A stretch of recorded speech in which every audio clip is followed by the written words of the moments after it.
Hello everyone, this is Jalapeno, and welcome to Eaveecraft Tutorials. Today we are going to be discussing a new mod that's come into the pack called Big Reactors. This was designed to be more of an end-game power source for our players, simply because of the fact when you have huge giant bases that require hundreds or thousands of MJ a tick to run, having dinky little engines that produce 4 MJ a tick, it's just ridiculous how much is required to be done there. So these reactors are supposed to help alleviate some of that issue. Now, here's a few samples of reactors that I already have operational, and I'm going to explain all these different components. You can actually make them larger than what you see here. However, right now there is a bug with the big reactors, to a point where if you make it too large, it just really isn't efficient. And I've been finding that about the 7x7 type of size has worked really well for me. Although today I'm going to actually expand it a little bit more and add a few more fuel rods in. So, how do we build this thing? Alright, to start off, first you need reactor casings. Now, reactor casings are available in your NEI to find, but they're made primarily with steel or iron, depending on your configuration. On our server, it's steel, plus yellorium. Yellorium is a new ore that comes as part of big reactors and is a key component in both building the reactors and for fueling the reactors. So, to build this, we build it similar to Railcraft steel tank as far as the frame goes, if you're familiar with that. So we'll say we'll do, that's 2, 4, 6, 8. We're going to make a 9x9 reactor here. 2, 3, 4, 5, 6, 7, 8, 9. Alright, and 3, 4, 5, 6, 7, 8, 9. Alright, and then we have to add in the floor.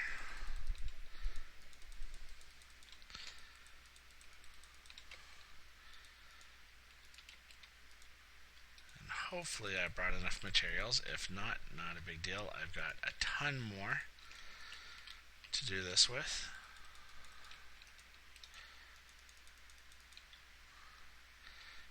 And we'll 5, 6, 7, 8. So we'll make this 9x8 in terms of height. And again, you could make this taller if you really wanted to. I haven't done enough testing to try to find the most optimal setting. Plus, once the bug fixes are in play, it will probably be a lot more efficient to having a large reactor versus a large number of small ones, depending on how you cool it and all that sort of stuff.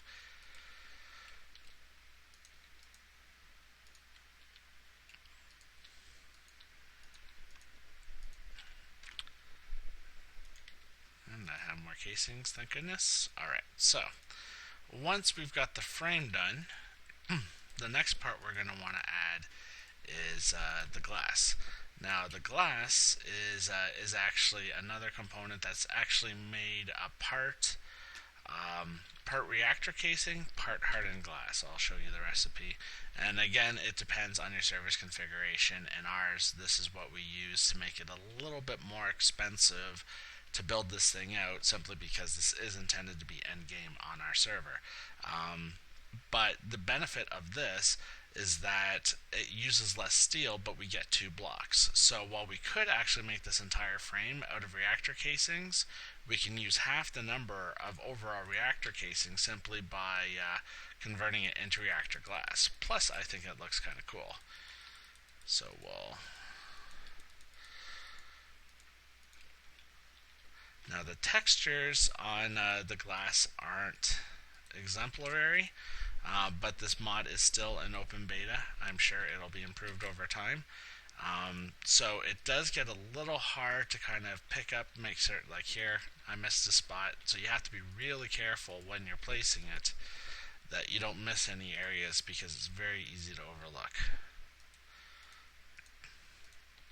Alright, and we're going to have to...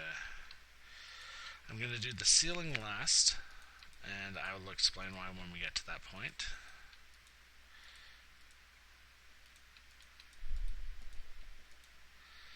Now, while I'm building this, I'll tell you a little bit more about what I have found with the reactor so far. Basically, they produce RF, but they can work in terms of MJ as well if you're using something like a mod like Ender.io where you can convert between RF and MJ basically depending on whatever machine is being powered. So even though while it produces RF, most of the major mods can support it now, and it's easy enough to convert between RF and MJ. And if you're playing on our server, just use Ender.io cables and your problem is taken care of. And I am out of glass.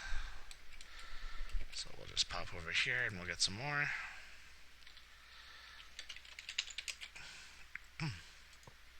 Let's try 2 stacks.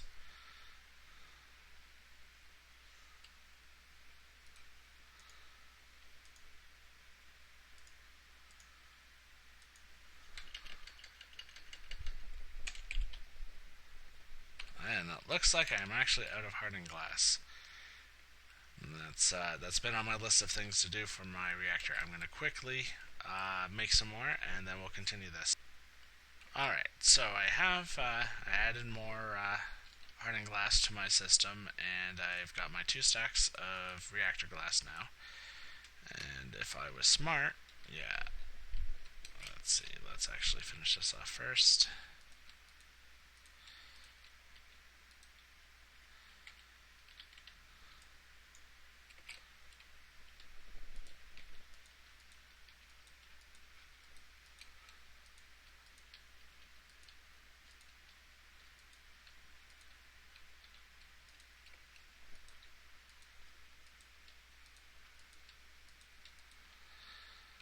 Alright, now this bottom row here, these bottom 2 rows, I'm actually going to put in reactor casings, only because I prefer the look when I add all the control components. So I'm just going to do this. Obviously, you don't have to do this. You can use reactor glass, or you could just make huge rows of the controller ports if you need to as well, or if you wish, I should say.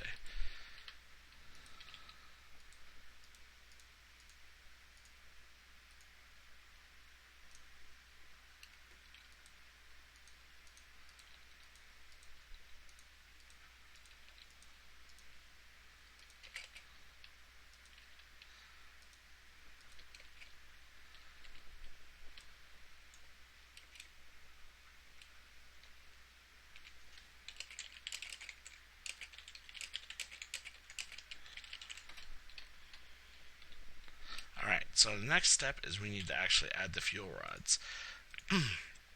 These are made from fairly easy recipes. Let's show you here. Yellorium fuel rods, it's basically steel and the yellorium ingot again. So it's very similar to the reactor casing. And now all we do is we just build columns up of these rods. Almost to the ceiling. So this is the top part of the reactor, so we're just going to leave 1 block under, and we'll add some more.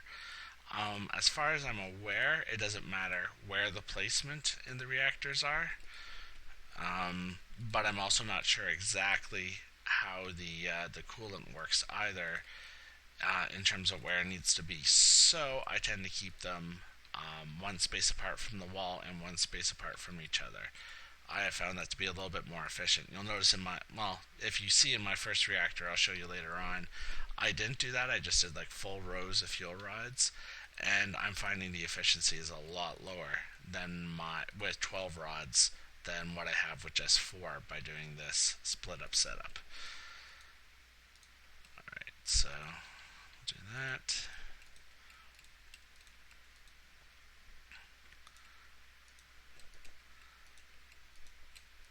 Alright, and then the next component is reactor control rods. Again, the recipe is available in NEI.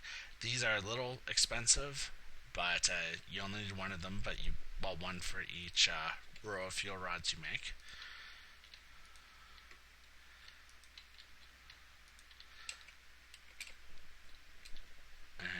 Okay. Alright, So then, if I wanted, I could just put clear glass or reactor casings around the top layer here, and I could technically be done. You don't actually have to cool your reactors at this time, but there is an efficiency component if you decide to do so. So that's what I'm going to do. And now this is actually part of our next little hint here, is that you can actually use a lot of different fluids for cooling your reactor. You can use basic water, but one of the things I've discovered is liquid ender, or resonant ender if you're using thermal expansion, actually gives you an efficiency boost to your power output if you're using it. I have read that there are other things, like you can use molten redstone and a few other molten metals as well. I don't know what kind of the efficiency ratios are with all of them, but I've been liking what the Resonance Ender's been doing, so I am going to grab some of that for my coolant.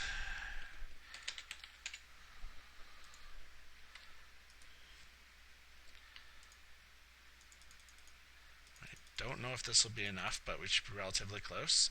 Now, one of the things I am aware of as well is that it doesn't matter if it's still fluid or flowing fluid, just as long as there's fluid next to the casings, then all is good. So we're going to try to do this in such a way that we get as much coverage as possible with as few source blocks as possible, because I want to try to conserve my ender. I might have to make a little bit more. Yeah, that's definitely not enough. Alright, so I'm going to smelt a little bit more ender and be right back. Alright, so I've got all the liquid ender in the tank, and now I'm just going to seal up the top of the tank with more reactor glass. I'm just trying to be very careful not to accidentally place it in the ender itself, so I don't lose those sources, because ender is expensive to replace. Now again, of course, you can just use water, or you can use liquid redstone, or there's a lot of different materials you can use. If you don't want to use ender, it's just, despite the inconvenience initially getting the ender in there, it's well worth it as far as the power output in terms of what I've seen. Alright, so I think I've got this all done properly. And so next we need to add a reactor controller, which is this item. Recipe again is in NEI. And what this actually allows us to do is actually manage the reactor itself. Now I get to have the fun job of trying to replace this without getting attacked by liquid ender. Like that. There we go. Alright. Now if you've done everything properly, at this point the reactor is actually active, and you can tell that because the controller now has a red screen. If it was completely black, that means there's something wrong with the reactor, and if you right click on it, and I can't show you here because I fixed it, but if you right click on it, it will actually give you a little debug message kind of telling you the coordinates of what block seems to be acting weird. As it stands right now, it's not the most intuitive in terms of telling you the reason of what the problem is, but it at least gives you something to work with. You just have to take a little bit of effort to figure it out. Alright, the next item is, alright, where am I going to put this? I'm going to line it up. Okay, so next we're going to add an access port, or two access ports I should say. Alright.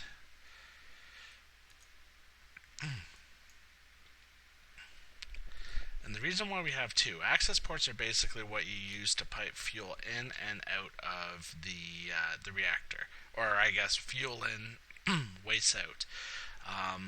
So what I'm going to do for now, because I'm not too concerned about the waste, is we have one port that's set for in, one port that is set for out, and now we're actually ready to get started.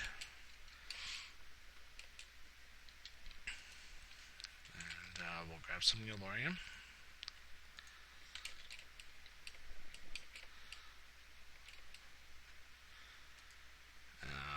I didn't grab enough. Yeah, so it's all the uranium got taken, and it's only fueled 14.4% of the fuel rods I have in there because I have quite a lot fuel rods in there. Now the nice thing is it actually takes a while for the fuel to be consumed, so while it does take a little bit of resources to get the thing active, maintaining it is not really too bad.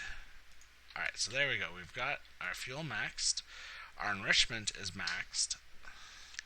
Alright, so in the controller, we have the fuels maxed out. Enrichment we'll get to a little later on, is specifically because it involves how much waste there is in the system, and it's also a combination between what your heat level is and stuff. Again, waste aside, I don't think enrichment really does too much right now in terms of the calculations.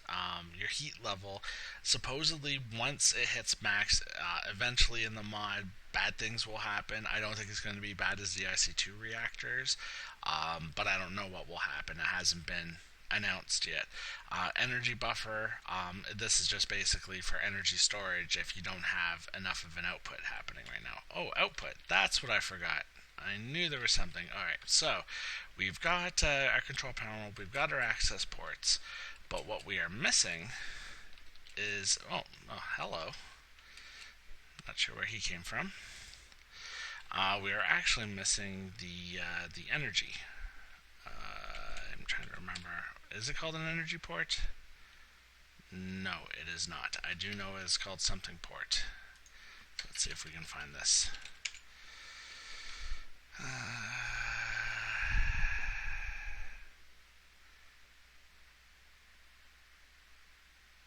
Alright. This is what happens when you have a toddler. They interrupt you in the middle of making a video and then you can't remember what the heck you were doing. Alright, so we will pull the mod up quickly, because we know it's in here somewhere. Must not be labeled port. Okay, so we want the power tap. There we go. That's what I was looking for. Alright, and I don't think I have the recipe for it set up right now.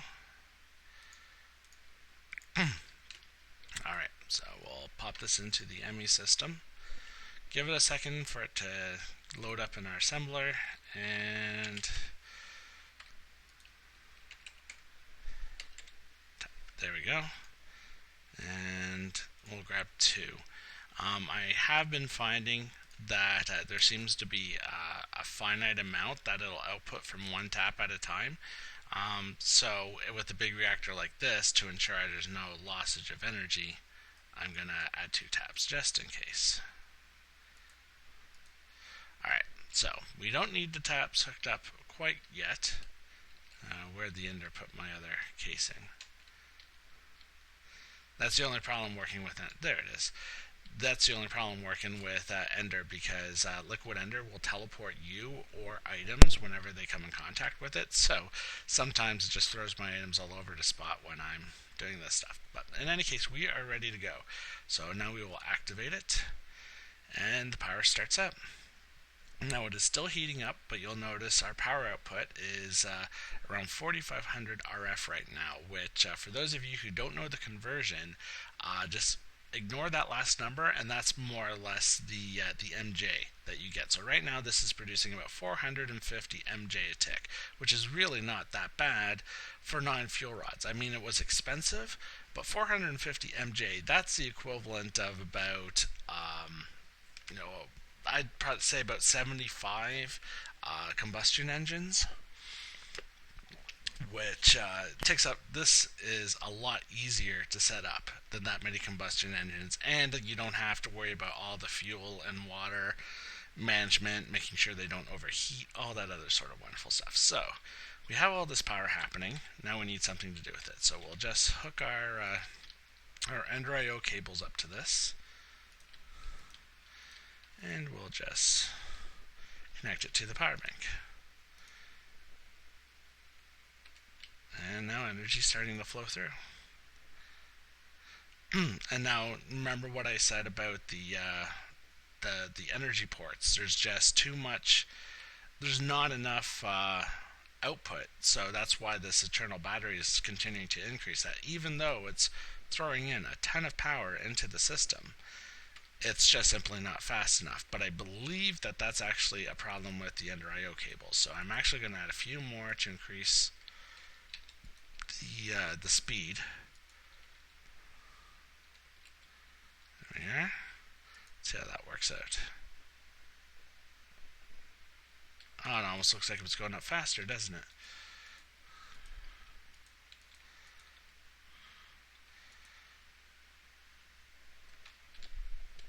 You're making me look like a fool. Alright, wow.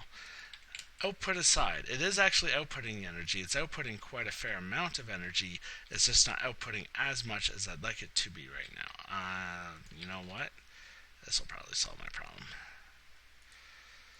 Let's configure it so it's only importing and it's not trying to output either. Let's see how that works.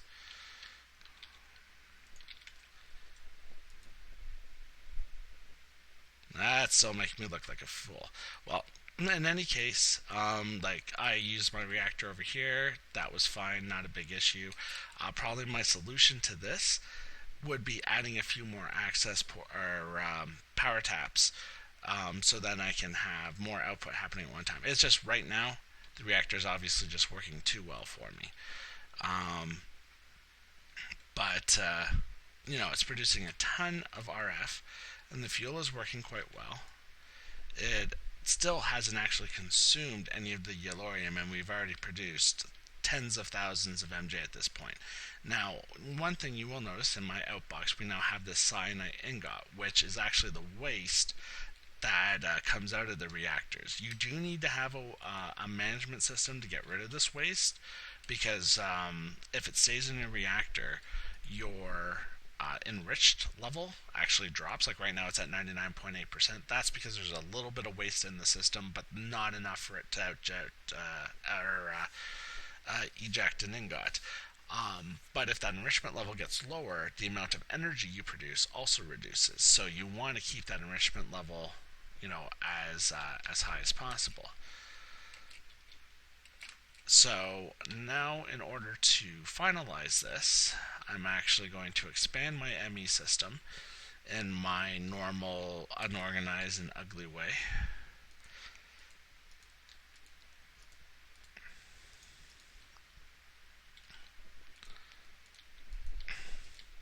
Usually in my tutorials I always do things like this, and then eventually at some point I'll want to redo my entire base, and I'll make things look a lot prettier.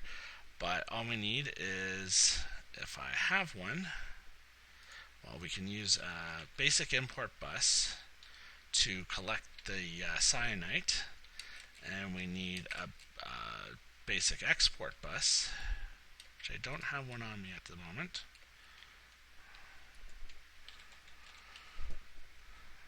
There we go.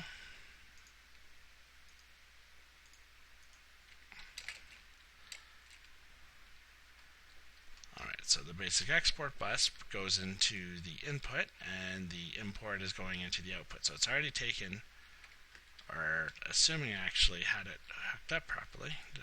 How did I screw this up? No, it is taking that. It's just a little slow. There we go. And it's actually taken a couple yellorium ingots at this point, but still well worth it for the trouble. Yellorium is actually fairly common, so you can find it mining and stuff like that. And if you're actually adding this to your own mod, it has a retroactive world regen feature, so you don't have to start a new map in order to access the ores. It'll just add it into the chunks you currently have if you set it up. So there you go. Now this reactor is completely self-sufficient. All I need to do is make sure there's enough yellorium happening. The last component we need to talk about is what to do with that cyanide that was getting produced. Cyanide is actually reusable as a fuel. So the reactors can run on either yellorite, or they can act on plutonium. That cyanide. Where's my import? Or maybe I don't have an import for this one. Alright. But